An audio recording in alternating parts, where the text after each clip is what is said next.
Hey, good morning, everybody. It is April 9th, the day after our underwhelming eclipse here in Oklahoma. So anyways, today I kind of wanted to talk about an episode of Frasier, and that's actually kind of kidding, but it's an episode entitled Plumbers' Wives Drive Better Cars Than Doctors' Wives. And of course that's the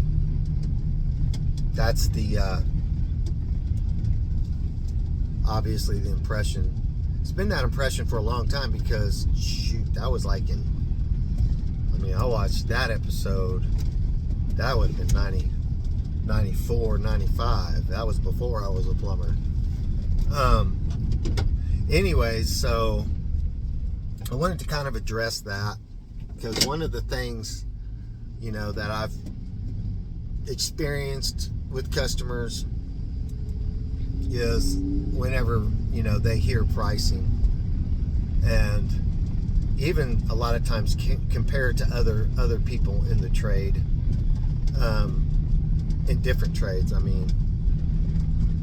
that, they're like, you charge more than a lawyer, charge as much as a doctor, and these different things like that. And I just kind of wanted to express, the reasons why, or express. Sometimes it's frustrating. It's frustrating to everybody, and I understand the prices are frustrating. But the reality on the ground is that whenever you're paying a price, and people have a tendency to ask how much the labor rate is, or that's how they determine you're charging more than a lawyer because you were out here for less than 15 minutes and you charged me $500, right? And of course, we can definitely understand that perspective. But when you're looking at these prices and you're comparing it to the labor, or what you perceive as the labor, what you're covering is not, you're not covering the cost of, the plumber's wages by any stretch alone. That's not what that cost is associated with. Too much more than about 25 to 50%, depending on where you are in the trade, depending on what your whether it's going to be overtime, whether the exact numbers can be based on obviously 10% of $1 million is a lot different than 10% of $100,000. So when you're looking at 10% as a number of profit, there's a big difference. And so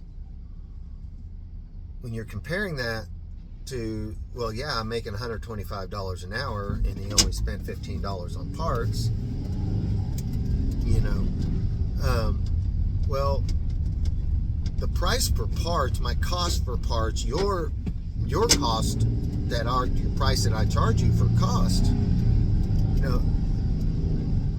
those are associated with the material that we buy, and of course we are going to mark it up, and that is covered by several costs, at least two. The two main ones are going to be the cost of delivery and to cover any kind of warranty.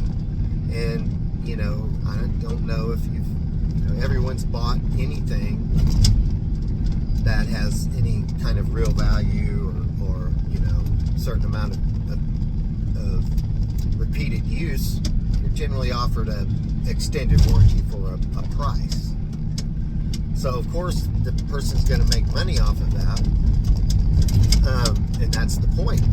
And so even a standard warranty is a standard warranty costs money, so those are the costs associated with the material. And most of the stuff seems pretty straightforward. And of course, when you cover the person's labor warranty or the cover of the man that's out there working, well, that price does not cover the price of him alone.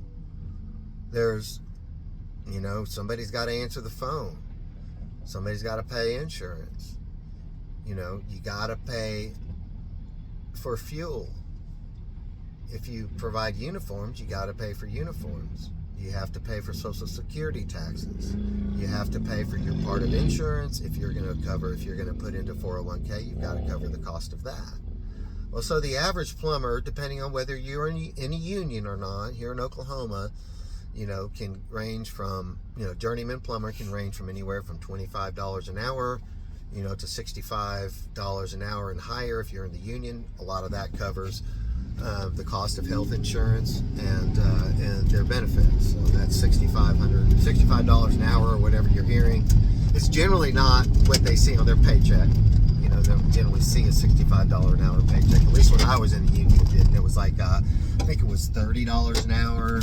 And then like health insurance was covered completely. Could have 1 million people on my policy. Then there was the, annuity fund or whatever it is. I can't remember. So those prices, those hourly rates are covering those expenses at the very minimum. And of course, you have service jobs, at least historically, has primarily been hourly rate plus the price of material, cost of material, however you want to call it. And the term is generally used or said as time and material. So the other pricing method is upfront pricing or fixed rate pricing or different things like that. So you have prices per task, prices per job. If you're having a bigger job, then you would do an estimate based on time and material or cost plus profit, and in those jobs, what you have to do is you have to figure out whether it's a time and material or either way, you have to figure out what your break even is. Break even is exactly what it is. It's the cost associated with doing the whole job. It's your net cost,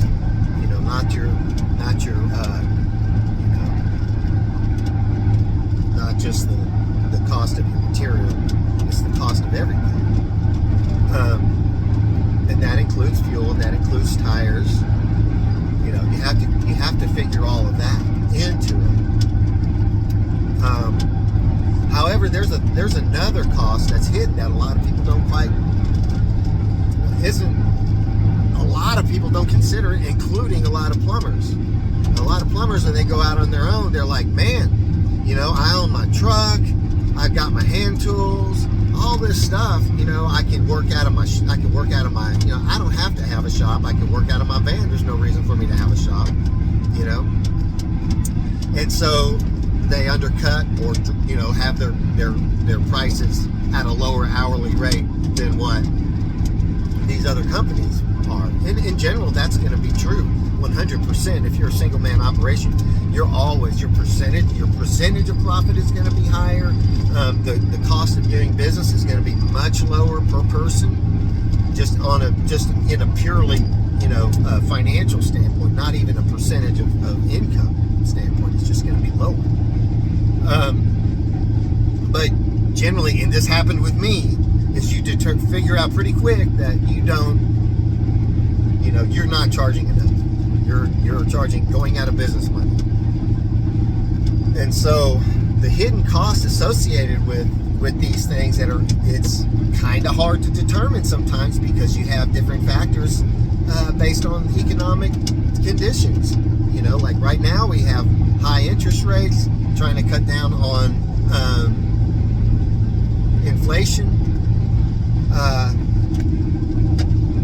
And of course that, those numbers, these high inflation and high interest rates for a small business are what determines the numbers. Wall Street in Washington, that affects big businesses. These businesses these people who, or whichever, that can either have money in the stock market or invest money in the stock market when it's low.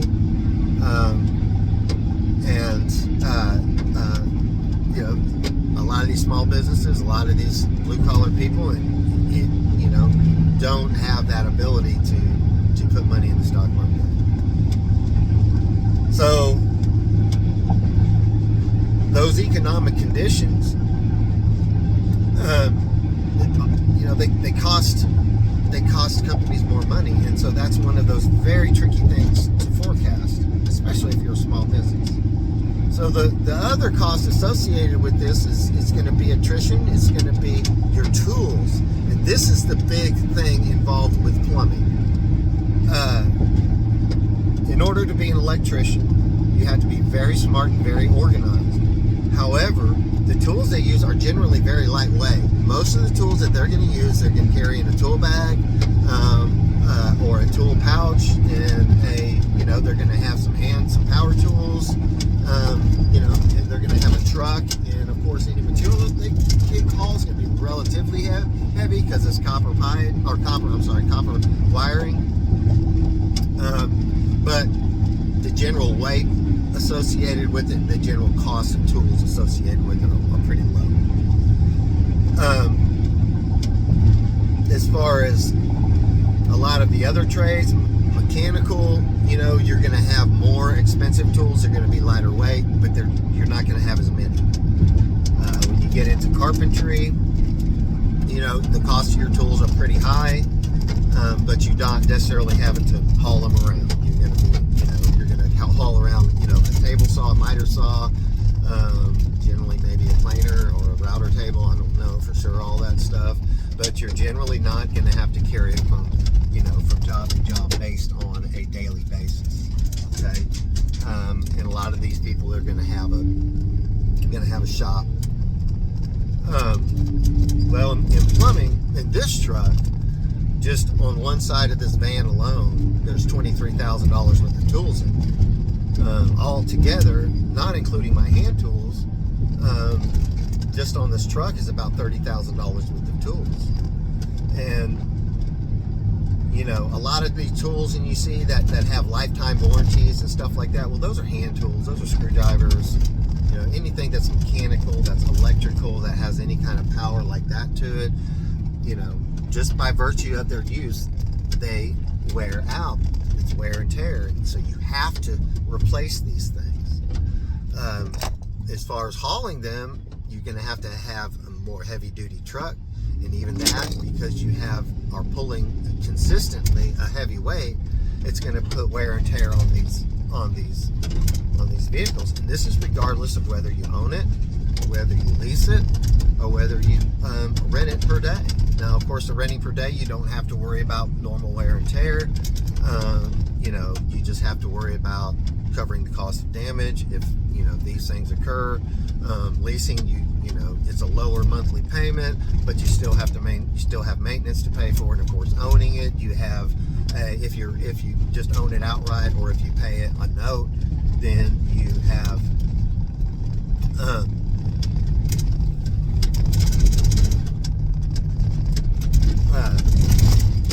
you're going to pay interest on it, and you're going to pay a higher payment, and you're going to have you're going to have your warranty's going to run out, and you're going to have general maintenance. You have different tax deductions based on what they are. If you own it, you're going to have depreciation, and you're going to have mileage, or you can have vehicle expenses. In a lease, you're going to have vehicle expenses. You can write the whole thing off. So there's different avenues of ways of doing it. There's three different, you have a lot of different options there, or three different options on running a business, different business models. I don't know. Those are the things. But essentially, my point in all this is that you have to figure for replacing these items. If you own your truck, you have to figure for replacing that item. If you live in your house and your house is paid for, well, you still have to cover maintenance. So whenever you go figure your monthly bills, you better figure for rent. Pay yourself rent. Because you're going to have to buy an air conditioner, you're going to have to do all these sorts of things. One of the other things that you have to consider, and it's particularly bad in plumbing, but just about any trade that has service available, is downtime on a vehicle. If you have your brakes go bad, if you have to rebuild a portion of your motor, or if you have to replace the motor, these sorts of things not only cost money to cover the price, but you lose money when you don't have that vehicle out in the field.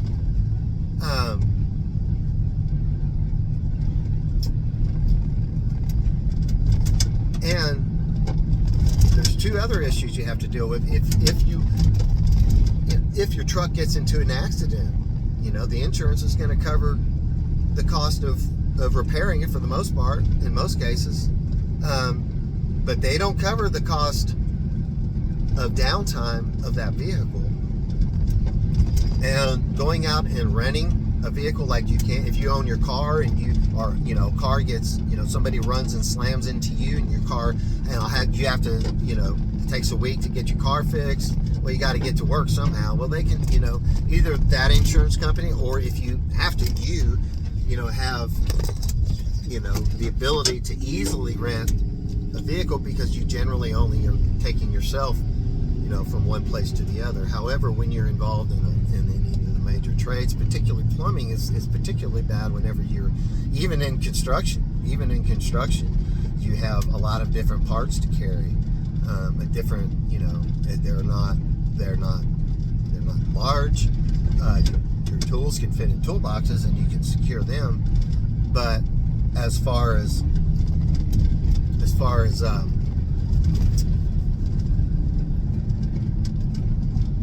being able to put in a bunch of material in whatever's available, you go to enterprise, commercial enterprise, truck, to go rent it for a week. And I've had to do this. It's the reason why I really intimately understand it. Number one, you're driving around a truck that says enterprise on it, more than likely. Some of them don't say that.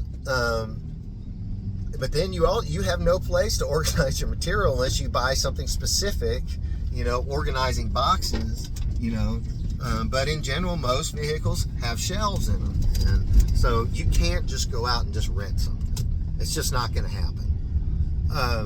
And so what do you do at some point? What do you do if, well, let's just say in I have a very specific, incident that happened to me. I had a truck that was paid for.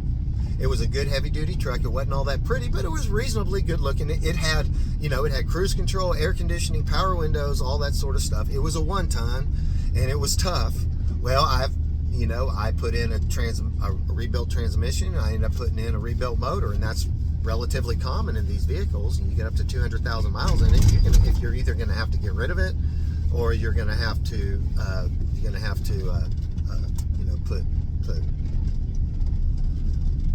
replace motors and brakes and transmissions. So that's what I chose to do on that. And I had, I bought remanufactured stuff, so it had warranties on it. Had a remanufactured transmission in this van, and had a remanufactured motor in this van. And one of the guys that drove it didn't maintain it. We had given him time to do oil changes. Granted, I dropped the ball. I should have been more attentive and had more accountability. But I didn't, and he never changed the oil, and the motor blew up, and there was filings in the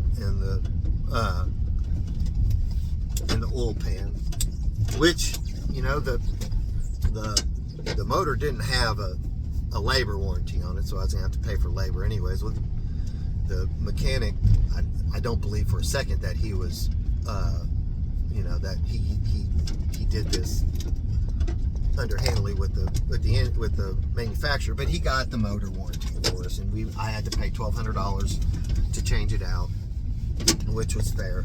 But the problem is, because we had issues with manufacturing and shipping, it took 4 months to get the motor. Even if I bought a new one, even if I paid cash for it, it took 4 months to get that motor. So, what do I do at this point? Do I let this guy go because I don't have a vehicle for him?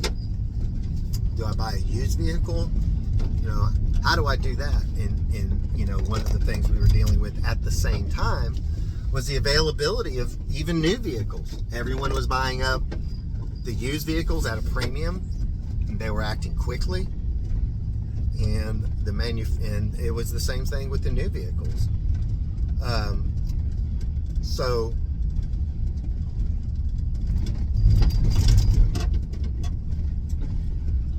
that just puts a huge strain. So what my solution was I had paid for a pickup truck. I really loved it. And so I got myself another pickup truck. I outfitted this pickup truck, which was not great for service, but I outfitted it, for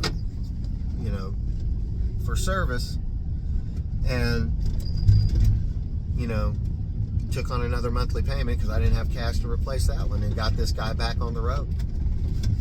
So that's a tremendous cost, because you're talking about, $40,000, $50,000, $60,000 for a pickup truck.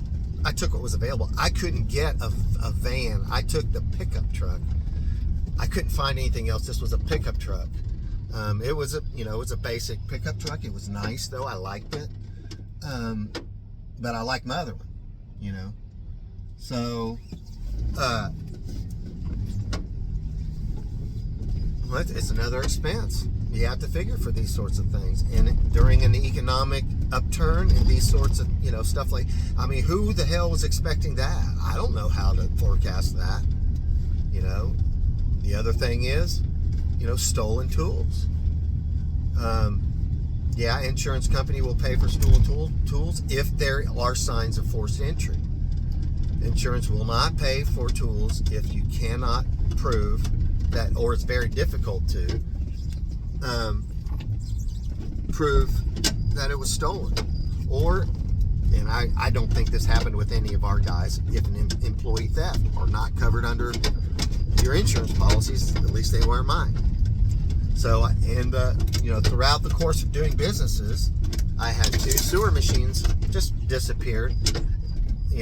Those were about, just the machine itself, which is what I think they took, was about $1,200 to replace brand new. I had 2 small ProPress machines that were taken, and those were $2,000 a piece, and they just were walked off with. And then I had a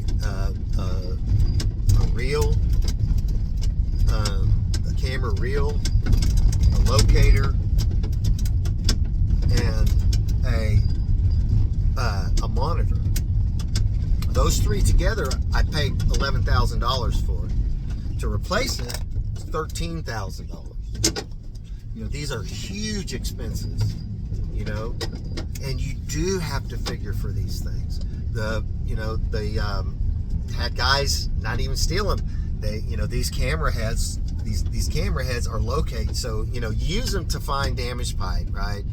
And you locate that section, the cameras, you can locate, and you can dig it up, and you can, fix that sort of pipe. So this has happened in a lot of plumbing companies, and it happened to mine at least twice. These guys figure out where this where this camera head is, and they cut out the pipe. Well, you know what? They forgot to pull the camera head out, so they cut the cable right in half. And I'll tell you, these things aren't easy. It's a long, push rod that has a cable running through it that gets you color video. It's automatic leveling. It shows the percentage of slope. It has a sound transmitter in there so you can locate it. It's not a simple, easy thing to put together, so you have to send these things out to get them repaired. About $800 to repair the cable. I mean, if it's right at the end, all you got to do is take it apart and reconnect the things. You're not necessarily having to buy replacement material, but you got to pay somebody who's skilled, in order to do it. And you do have to be skilled, because I did repair one, and I spent 2 or 3 weeks just fucking up over and over trying to fix it. I know this is getting long, but this is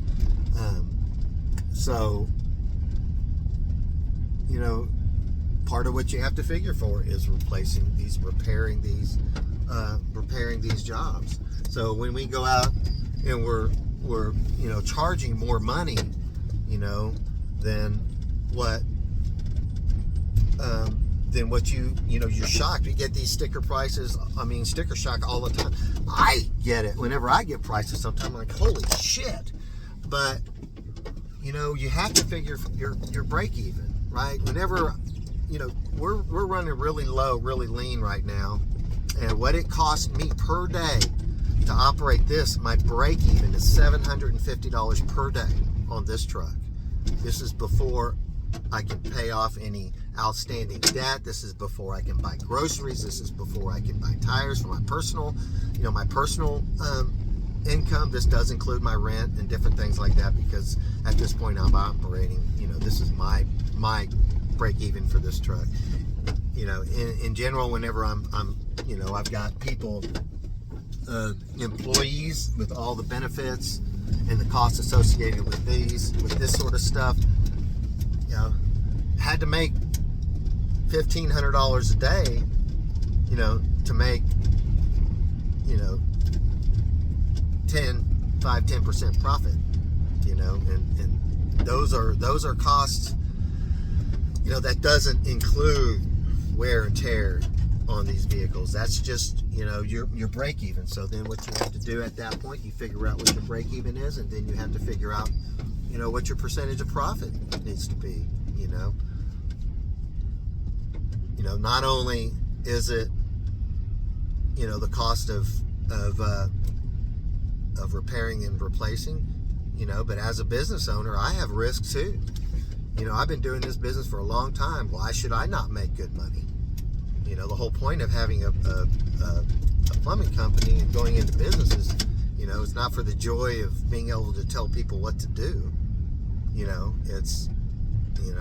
I've worked in this place, I've been in this trade a long time.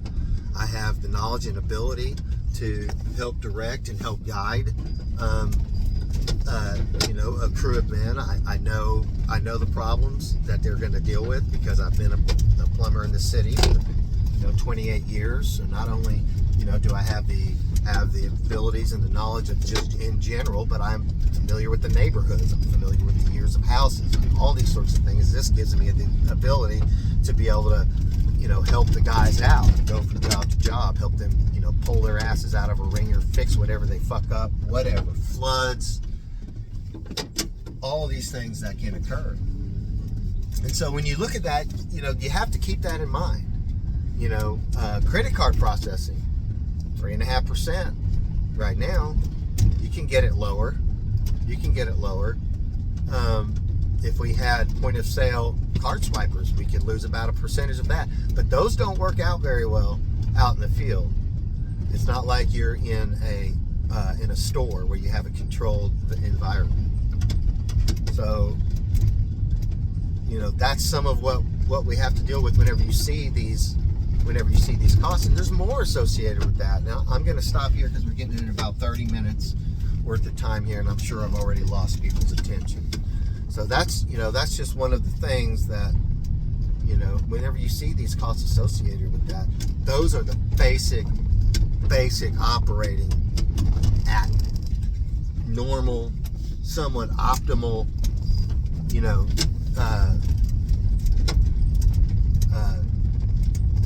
levels of profit and cost. So anyways, that's it for right now.